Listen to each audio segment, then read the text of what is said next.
Salut les amis, bienvenue sur notre chaîne. Alors dans cette vidéo, on va étudier la monotonie d'une fonction h de x qui est égale à la racine carrée de x au carré moins 4x plus 3. Alors pour étudier les variations, la monotonie de cette fonction, on va avoir recours dans cette vidéo à la composée de deux fonctions. Ça veut dire qu'on va décomposer notre fonction en deux fonctions simples, faciles à étudier, pour ensuite en déduire la monotonie de cette fonction. Bien sûr, il y a d'autres méthodes très poussées que vous allez voir au deuxième trimestre pour étudier les variations ou bien la monotonie d'une fonction via la dérivée, mais ce n'est pas notre cadre d'étude dans cette vidéo. Donc on va se focaliser sur la composition de deux fonctions. Ça veut dire qu'on va décomposer h de x en deux fonctions. Alors la première fonction, c'est une fonction polynomiale. Alors on va considérer f de x est égal à x au carré moins 4x plus 3 et g de x, une autre fonction, qui est égale à la racine carrée de x. Alors si vous composez ces deux fonctions, vous allez trouver h de x. Ça veut dire que h de x est égal à g rond f de x. Alors maintenant, si on veut étudier les variations, la monotonie de cette fonction, h de x, on n'a qu'à étudier les variations de f et les variations de g et appliquer les règles du variation de la composée. Donc, commençons tout d'abord pour étudier les variations de f. Alors, le domaine de définition de f, c'est R, c'est moins l'infini plus l'infini. Et vous connaissez ce genre de fonction, c'est très facile à étudier, parce que c'est une fonction polynomiale de second degré qui ressemble à ax au carré plus bx plus c. Et vous saviez que pour dresser le tableau de variation de ce genre de fonction, on voit d'abord le signe de a. Alors si a est positif, ça veut dire la fonction va être comme ça. Ici on va mettre moins b sur 2a. Ici l'image de f de moins b sur a. F de moins b sur a, vous l'avez dans le cours. Et on va dire qu'elle est décroissante ici et croissante dans cet intervalle. Ici c'est moins l'infini et c'est plus l'infini. Et c'est a est négatif, alors c'est le contraire. Donc elle va être croissante, puis décroissante. Ici le point c'est moins b sur 2a. Et c'est l'image de ce point-là. Voilà, c'est comme ça qu'on étudie ce genre de fonction. Alors, notre fonction, ici, a égale à 1. Donc, il est positif. Donc, elle va être décroissante, puis croissante. Donc, je vais dresser le tableau de variation de f. Voilà. Les x, f de x. Alors, moins b sur 2a. Alors, moins b, c'est moins 4, c'est 4 sur 2a. Donc, c'est 2. 4 sur 2, c'est 2. Voilà. L'image de 2, donc je vais calculer f de 2. F de 2, c'est 2 au carré, moins 4 fois 2, plus 3. Ça fait 4 moins 8 plus 3, c'est moins 1. Donc, on va mettre moins 1 dans le tableau, ici. Donc, notre fonction va être décroissante, puis croissante. L'image de 2, c'est moins 1. Ici, moins l'infini. Ici, plus l'infini. Ici, plus l'infini. Ici, plus l'infini. Voilà, c'est le tableau de variation de f. Pour g, le domaine de définition, c'est 0 plus l'infini. Et on connaît tous ce genre de fonction. Elle est toujours croissante sur son domaine de définition. La racine carrée de Alors, l'image de 0, c'est 0, et elle est croissante vers plus l'infini.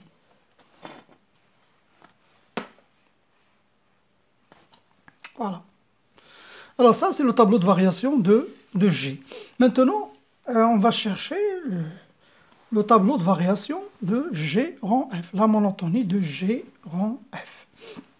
Alors, pour étudier la monotonie de G rang F, on va chercher d'abord l'intervalle d'étude. Ça veut dire on va trouver le domaine de définition de G rang F. Alors, trouvons d'abord le domaine de définition de G rang F. Alors, je vais dire X appartient à G, à D2 G rang F, équivalent à dire que le X, si vous ne connaissez pas comment retrouver le domaine de définition, j'ai fait une vidéo spéciale pour ce genre d'exercice. Hein. Alors, X doit appartenir à D de F, et F de X doit appartenir à D de G. Alors, cela équivaut à dire que X appartient à moins l'infini plus l'infini, qui est le domaine de définition de et x au carré moins 4x plus 3 doit appartenir à l'intervalle 0 plus l'infini. Parce que f de x doit appartenir à un domaine de définition de G. Donc, on doit avoir que x au carré moins 4x plus 3 doit être positif. Alors, vous savez comment étudier le signe de cette fonction.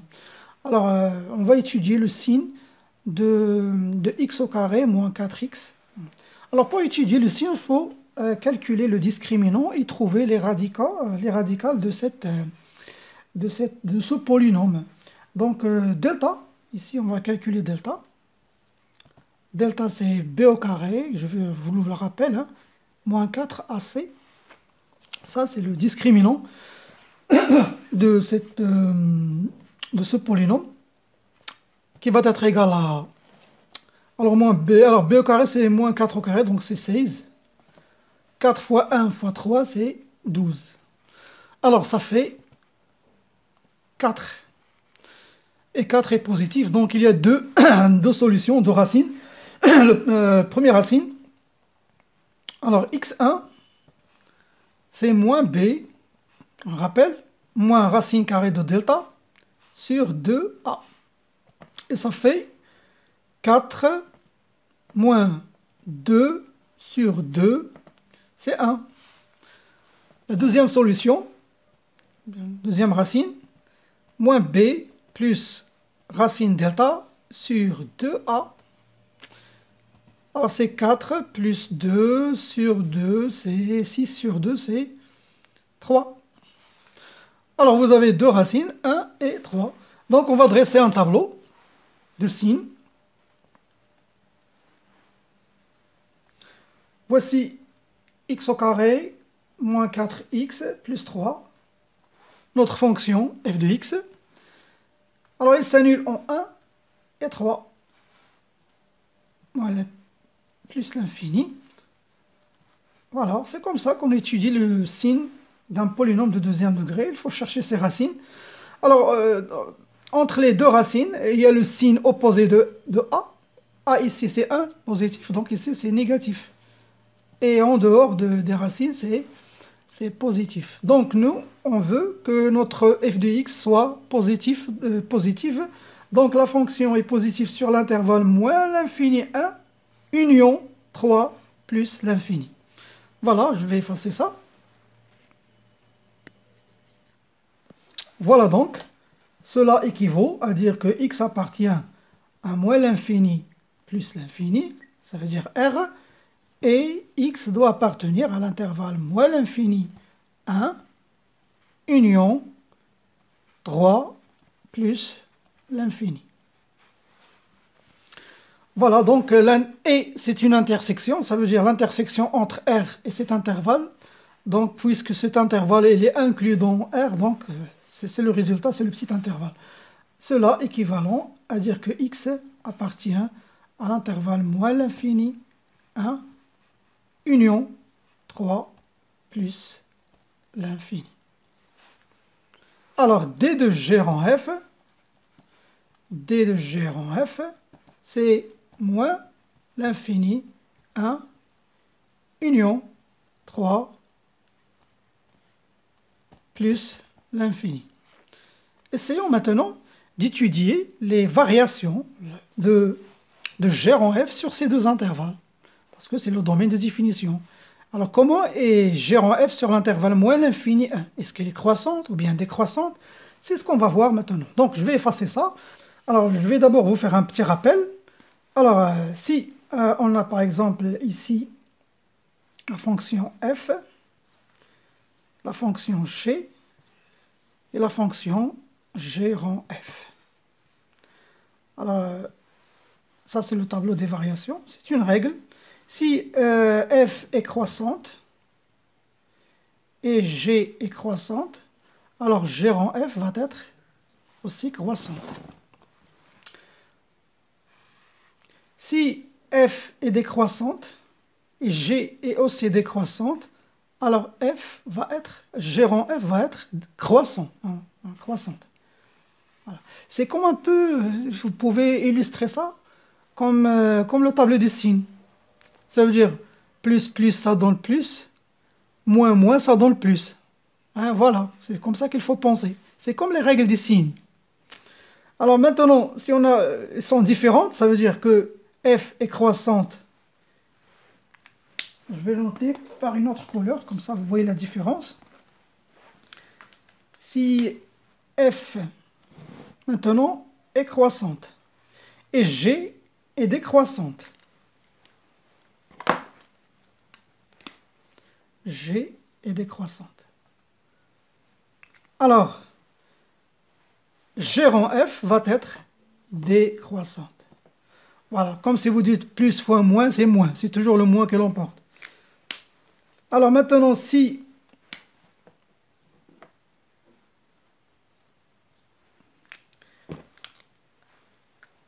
f est décroissante et g est croissante, alors la fonction g rang f va être décroissante. Voilà. Alors ça, c'est les règles que vous voyez, que vous avez vu dans le cours pour les variations de g rang f. Donc, c'est ce qu'on va faire. On va voir maintenant sur l'intervalle moins l'infini 1 comment se comporte la fonction f et comment se comporte la fonction g par rapport à l'image de l'intervalle par f. Alors, voici un récapitulatif. On récapitule ce qu'on vient de trouver là. On vient de voir le tableau de variation de f, qui est décroissante, ici, sur l'intervalle moins l'infini 2, et qui est décroissante sur l'intervalle 2 plus l'infini. Pour g, elle est croissante sur l'intervalle 0 plus l'infini. Donc, voici le d de g rang f qu'on vient de trouver. C'est moins l'infini 1 union 3 plus l'infini. Et on veut savoir comment sont les variations de g rang f sur l'intervalle moins l'infini 1. Donc, pour connaître ça, il faut connaître les variations de f sur cet intervalle. Et puis, les variations de g sur l'image de cet intervalle. Donc, parce que, comme vous le savez, un petit rappel, parce que le x là, f, il agit sur le x, il lui donne une image, f de x. Donc, si x il est dans moins l'infini 1, x il est ici, donc, toutes les images des éléments ici vont donner des images f de moins l'infini 1. Et c'est là qui vient le tour de g, de la fonction g, pour agir, pour se comporter, agir d'une façon sur f de moins l'infini 1. Là, c'est toute la différence. On ne regarde pas les variations de g sur moins l'infini 1. Non, il faut voir les variations de g sur f de moins l'infini 1. Ça veut dire l'image de cet intervalle. Hein. Ça, c'est très très important. pour trouver les variations de G, parce qu'il y a des élèves qui ne regardent que ça. Ils voient l'intervalle moins l'infini 1, ils se disent, bon, je vais voir comment se comporte f sur cet intervalle et comment se comporte G sur cet intervalle. Non, parce que G n'agit pas sur cet intervalle, il agit sur l'image fournie par f de cet intervalle. Et c'est là toute la différence. Donc, on va d'abord voir comment se comporte f sur moins l'infini 1 et comment se comporte G sur f de moins l'infini 1. Donc, tout d'abord, commençons par f. Alors, f, d'après le tableau de variation, c'est simple. On va voir notre intervalle. Je vais le noter en rouge. Alors, c'est moins l'infini 1. Elle est ici. Notre intervalle, moins l'infini 1. Moins l'infini 1. Alors, vous voyez là que la f, elle est décroissante. Donc, je vais le noter. Pour x appartenant à moins l'infini 1, f est décroissante.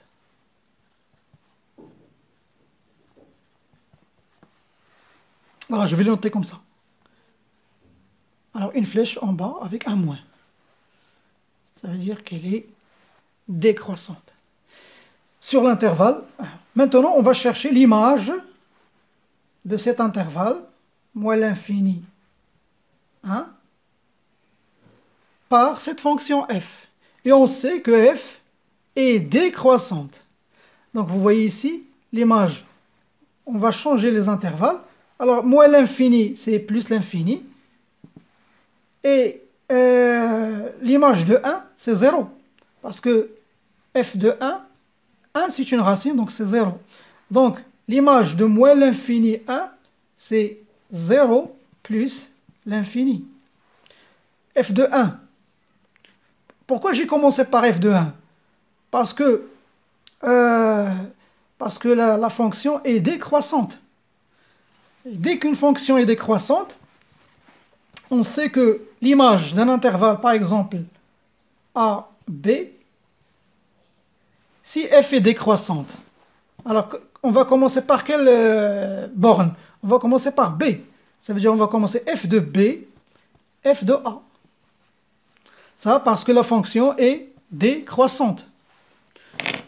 Bien sûr, si elle est croissante, ça c'est un rappel, hein, si f est croissante, là on garde le même ordre. Ça veut dire on va commencer par f de a, f de b. Parce que la fonction est croissante. Donc on garde le même ordre. Alors ici, nous avons que f est décroissante. Et puisque f est décroissante, donc on va changer l'ordre. Donc je vais d'abord effacer ça.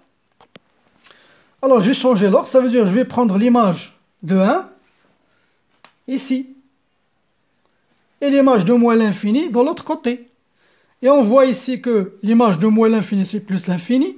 Et l'image de 1, c'est 0. Donc, maintenant, voici ce qui se passe.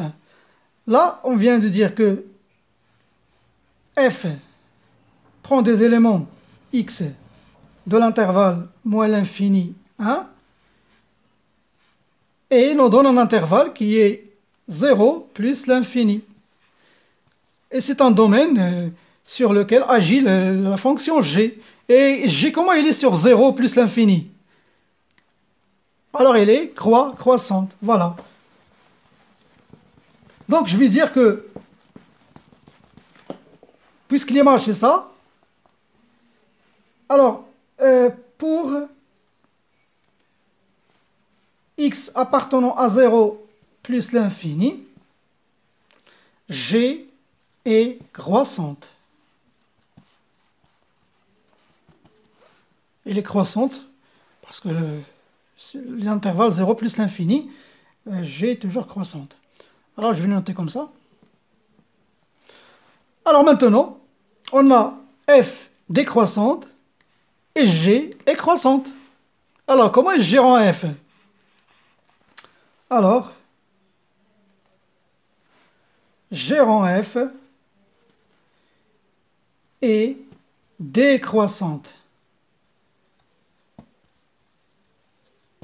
sur moins l'infini 1. Maintenant, on va étudier les variations de g rond f sur l'intervalle 3 plus l'infini. Et on va ensuite dresser le tableau de variation de g rond f. Donc je vais effacer. Alors maintenant, sur l'intervalle 3 plus l'infini, voilà. Ici, vous avez 3. 3. Bon, l'image de 3, c'est 0. Donc, sur cet intervalle, f, alors quel que soit x dans l'intervalle 3 plus l'infini, f est croissante. F est croissante. Et l'image de 3 plus l'infini, alors on va garder le même ordre, ça veut dire on va commencer par l'image de 3, c'est 0. L'image de plus l'infini, c'est plus l'infini. Et voilà, on se ressort que g va agir sur 0 plus l'infini et il est croissant sur cet intervalle. Alors, quel que soit x dans 0 plus l'infini, g est croissante.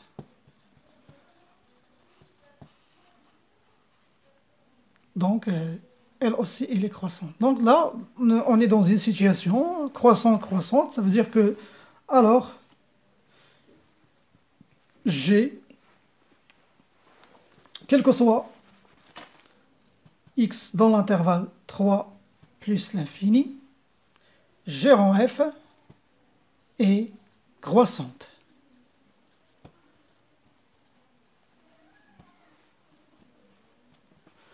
Alors là, maintenant, on peut tracer le tableau de variation de g rond f. Voilà, des x, g rond f de x, moins l'infini, plus l'infini. Alors, le domaine de définition, c'est moins l'infini 1, 3. Là, on voit que le g rond f s'annule ici. Donc, ici, il est décroissant. Et ici, il est croissante. Ici, c'est 3. Alors, ça, 0. Elle commence par 0. Donc là, elle commence de 0 vers plus l'infini. Plus l'infini. Plus l'infini. Ça, c'est le tableau de variation de G rond F. Voilà, c'est tout pour cette vidéo. Je vais vous donner encore rendez-vous pour d'autres exercices de ce genre.